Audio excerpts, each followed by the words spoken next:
क्या भारत एक साथ अपना स्टेल्थ स्ट्राइक ड्रोन और हेवी स्टेल्थ बॉम्बर को डेवलप कर रहा है? क्या भारत इन्फेंट्री यूनिट्स को पर्सनल एंटी ड्रोन शील्ड देने वाला है? S-400 सिस्टम की नंबर को अभी दुगना करने का प्लानिंग क्यों किया जा रहा है? और क्या भारत की तरफ से सच में बॉर्डर के करीब अग्नि सीरीज की मिसाइल को डिप्लॉय किया जा रहा है? आज की वीडियो में हम ऐसे ही कुछ इंटरेस्टिंग अपडेट के बारे में बात करने वाले हैं। नमस्कार दोस्तों, मेरा नाम है अंशुमन नायक और आप सभी का बहुत बहुत स्वागत है इंडियन डिफेंस न्यूज के डिफेंस टॉक सीरीज में। तो चलिए देर न करते हुए आज की वीडियो शुरू करते हैं।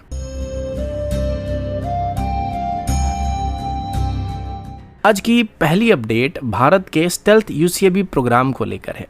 13 टन क्लास का घातक यूसीएवी जिसे एरोनॉटिकल डेवलपमेंट एस्टेब्लिशमेंट की तरफ से डेवलप किया जा रहा है, अभी अपने सबसे क्रिटिकल माइलस्टोन के करीब पहुंच चुका है। कावेरी डेरिवेटिव इंजन यानी केडी की फाइनल सर्टिफिकेशन अभी कंप्लीट होने वाली है। सोर्सेस के मुताबिक ये सर्टिफिकेशन इसी साल के एंड तक कंप्लीट होने वाला है, जिसके बाद इस प्रोजेक्ट को कैबिनेट कमेटी ऑन सिक्योरिटी के पास फुल स्केल प्रोटोटाइप अप्रूवल के लिए भेजा जाने वाला है।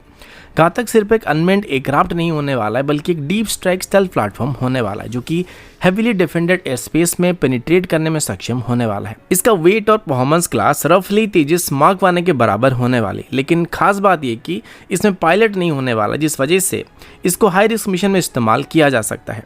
इस प्रोग्राम का सबसे इंपॉर्टेंट फाउंडेशन स्विफ्ट यूसीएवी होने वाला है, जो कि एक टन क्लास का टेक्नोलॉजी डेमोन्स्ट्रेटर था और स्विफ्ट के थ्रू एडी की तरफ से tailless design, internal weapon base और लो ऑब्जर्वेबल शेपिंग को सबसे पहले वैलिडेट किया गया है, जिसको अभी 13 टन क्लास की घातक यूसीएवी में इस्तेमाल किया जाएगा।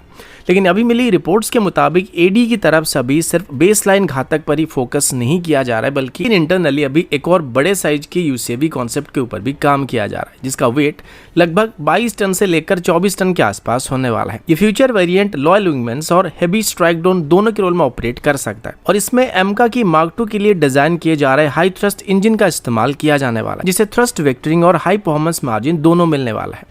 इस बड़े यूसीएवी में इंटरनल पेलोड कैपेसिटी भी काफी ज्यादा रहने वाला है, जिस वजह से ये सिर्फ सपोर्ट ड्रोन नहीं होने वाला बल्कि सीरियस स्ट्राइक एसेट बन सकता है। सबसे बड़ी खास बात ये होने वाला है कि इसमें एआई एनेबल ऑटोनॉमी मौजूद होने वाला है, जिससे ये एयरक्राफ्ट इंडिपेंडेंट डिसीजन मेकिंग के साथ मैन फाइटर के साथ ऑपरेट कर सकता है, जो कि फ्यूचर में भारत की डेडिकेटेड स्ट्राइक एयरक्राफ्ट और बॉम्बर रिक्वायरमेंट दोनों का काम करने वाला है। अगला अपडेट इंडियन आर्मी के नए काउंटर ड्रोन प्रोग्राम को लेकर है, जहां अभी बैटलफील्ड की सबसे बड़ी इमर्जिंग थ्रेट यानी छोटे और लो कॉस्ट यूएवीज को न्यूट्रलाइज करने के लिए एक हैंड लॉन्च्ड इंटरसेप्टर ड्रोन को डेवलप करने का प्लान किया गया है। ये system specially hostile hexacopter, quadcopter और छोटे सर्वेलेंस ड्रोन को मिड एयर में डिस्ट्रॉय करने के लिए डिजाइन किया जा रहा है। इस इंटरसेप्टर का कॉन्सेप्ट सिंपल लेकिन पावरफुल होने वाला है। सोल्जर इसको डायरेक्टली अपने हाथ से ही लॉन्च करने वाले हैं और लॉन्च होते ही ड्रोन ऑटोनोमस मोड में हॉस्टाइल यूएवी को ट्रैक कर सकते हैं।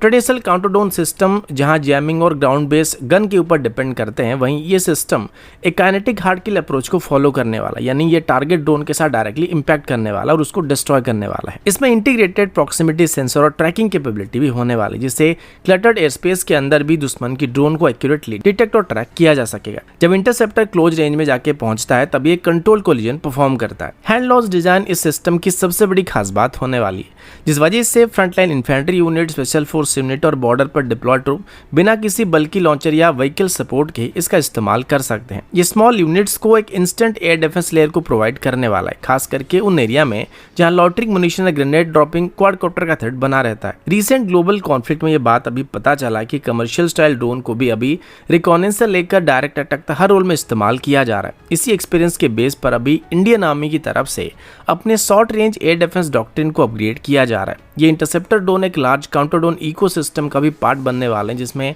रडार, इलेक्ट्रो ऑप्टिकल सेंसर और इलेक्ट्रॉनिक वॉरफेयर सिस्टम पहले इंटीग्रेट किया जा रहा है। ऑपरेशन होने के बाद ये सिस्टम इन्फेंट्री यूनिट के लिए एक फ्लाइंग शील्ड की तरह काम करने वाले हैं, जो हॉस्टाइल ड्रोन को सेकेंड्स के अंदर ही हंट करके न्यूट्रलाइज करने में सक्षम होने वाले हैं। अगला अपडेट भारत के long range air defence expansion plan को लेकर है। मीडिया रिपोर्ट्स के मुताबिक भारत की तरफ से अभी अपनी एयर डिफेंस शील्ड को और मजबूत बनाने के लिए रशिया से 5 और एडिशनल S-400 स्क्वाड्रन को खरीदने की तैयारी किया जा रहा है। रिपोर्ट्स के मुताबिक मिनिस्ट्री ऑफ डिफेंस की तरफ से जल्दी इस प्रपोजल पर डिसीजन लिया जाने वाला है। भारत की तरफ से 2018 में रशिया के साथ $5.5 बिलियन के कॉन्ट्रैक्ट को साइन किया गया था, जिसमें 5 स्क्वाड्रन S-400 सिस्टम को खरीदा गया था। उनमें से अब तक 3 स्क्वाड्रन ऑपरेशनल हो चुके हैं, जबकि बाकी 2 भारत को 2026 से 2027 तक डिलीवर किए जाने वाले हैं। अभी नए प्रपोजल के थ्रू इंडियन एयरफोर्स की तरफ से अपनी S-400 सिस्टम की टोटल स्ट्रेंथ को 5 से बढ़ाकर 10 तक करने का प्लान किया जा रहा है।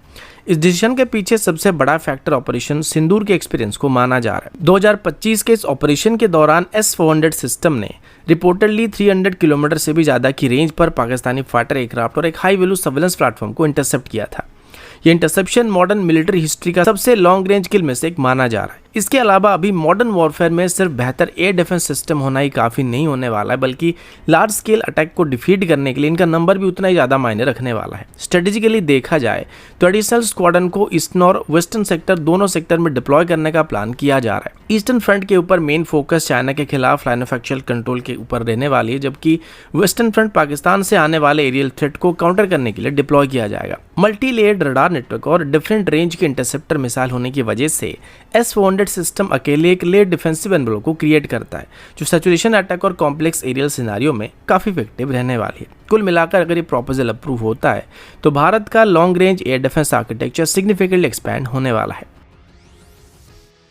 अगला अपडेट भारत के स्ट्रेटेजिक मिसाइल पोस्चर को लेकर है, जहां पाकिस्तान की तरफ से अभी क्लेम किया जा रहा है कि भारत की तरफ से अभी अपने अग्नि 2 मीडियम रेंज बैलिस्टिक मिसाइल को राजस्थान के जोधपुर सेक्टर में फॉरवर्ड पोजीशन में डिप्लॉय किया जा रहा है, जो इंटरनेशनल बॉर्डर से बस 250 किलोमीटर की दूरी पर मौजूद है।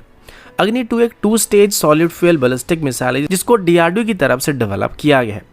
इसकी रेंज लगभग 2500 किलोमीटर के आसपास है और ये 1000 kg तक की पेलोड को भी कैरी कर सकता है, जिसमें कन्वेंशनल और न्यूक्लियर पेलोड मौजूद हो सकते हैं। ऑफिशियल तौर पर भारत की तरफ से इस पोजीशनिंग को कंफर्म या डिनाई नहीं किया गया, लेकिन भारत की क्रेडिबल डिफेंस स्ट्रेटेजी के कॉन्टेक्स्ट में अगर देखा जाए तो ये मूव स्ट्रेटेजिक सिग्नलिंग का हिस्सा माना जा रहा है। अब अगर ये फॉरवर्ड डिप्लॉयमेंट सच निकलता है तो इसका मतलब ये होगा कि रिएक्शन टाइम सिग्निफिकेंटली कम हो सकता है और हमारी सेकेंड स्ट्राइक सर्वाइबिलिटी और भी क्विक और स्ट्रॉन्ग बनने वाली है। ये डेवलपमेंट उन लार्ज स्केल मिलिट्री एक्सरसाइज के बैकड्रॉप में सामने आ रहा है जो राजस्थान के डेजर्ट कंडीशन में कंडक्ट किए गए थे, जिसमें इंटीग्रेटेड फायर पावर डेमोन्स्ट्रेशन को दिखाया गया था। ये क्लियरली इंडिकेट करता है कि भारत वेस्टर्न थिएटर में रैपिड रिस्पांस और डीप स्ट्राइक रेडीनेस को मेंटेन करना चाहता है। इसके अलावा वर्तमान मिडिल ईस्ट और साउथ एशिया में जिस तरीके के हालात चल रहे हैं, ऐसे में भारत का बॉर्डर के करीब मिसाइल को डिप्लॉय करना पाकिस्तान के लिए चिंता को और बढ़ाने वाला है, क्योंकि एक तरफ अफगानिस्तान के साथ उनका जंग छिड़ा हुआ है और अभी ईरान की तरफ से भी पाकिस्तान के ऊपर हमला करने की धमकी दिया जा रहा है। तो ऐसे में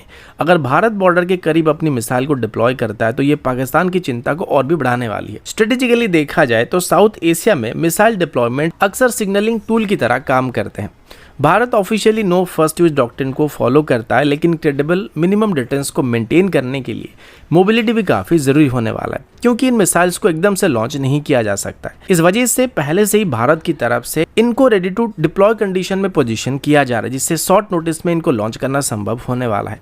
अगर भारत राजस्थान की बॉर्डर के करीब अपनी अग्नि सीरीज की मिसाइल को अभी डिप्लॉय करता है तो जाहिर सी बात है कि भारत पाकिस्तान के अंदर स्ट्राइक करने की प्लानिंग कर रहा है, जिससे पाकिस्तान के पास रिएक्शन टाइम काफ़ी कम होने वाला है, क्योंकि बॉर्डर के जितने करीब इनको लॉन्च किया जाएगा तो पाकिस्तान के लिए इन मिसाइल को ट्रैक करने का विंडो उतना ही कम हो जाएगा, जो कि फ्यूचर वॉरफेयर में एक मेजर फैक्टर बनने वाला है। अगला अपडेट भारत के प्राइवेट सेक्टर से आ रहे एक फ्यूचरिस्टिक UCAV कॉन्सेप्ट को लेकर है, जहां Bengaluru based quantum AI group of companies की तरफ से अपना नया unmanned combat aircraft concept RLJ 600 को रिवील किया गया है। इसका aerospace arm Q alpha aerospace की तरफ से इसको एक next generation active stealth deep strike superiority fighter UCAV के रूप में प्रोजेक्ट किया जा रहा है।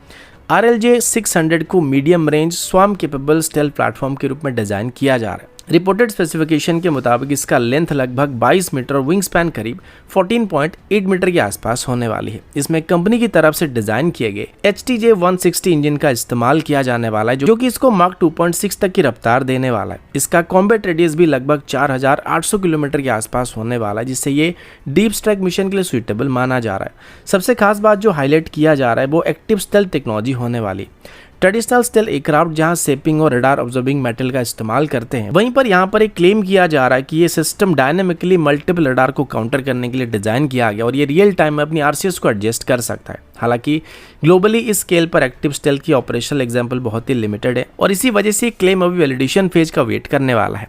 RLJ 600 का कोर कॉन्सेप्ट अभी स्वाम डोमिनेंस के ऊपर बेस्ड होने वाली है। स्ट्रेटेजिकली देखा जाए तो ये कॉन्सेप्ट भारत की इंडिजिनस पुश और प्राइवेट डिफेंस सेक्टर की पार्टिसिपेशन का एक मेन सिग्नल होने वाला है, जहां DRDO का घातक प्रोग्राम स्टेडीली आगे बढ़ रहा है। साथ ही वहीं पर RLJ 600 जैसे कॉन्सेप्ट दिखाते हैं कि प्राइवेट इनोवेटर भी अभी high and unmanned combat ecosystem में एंट्री लेने के लिए तैयार हो रहे हैं। तो दोस्तों अभी के लिए इतना ही, मिलता हूँ आपसे अगले वीडियो में, तब तक के लिए जय हिंद, वंदे मातरम।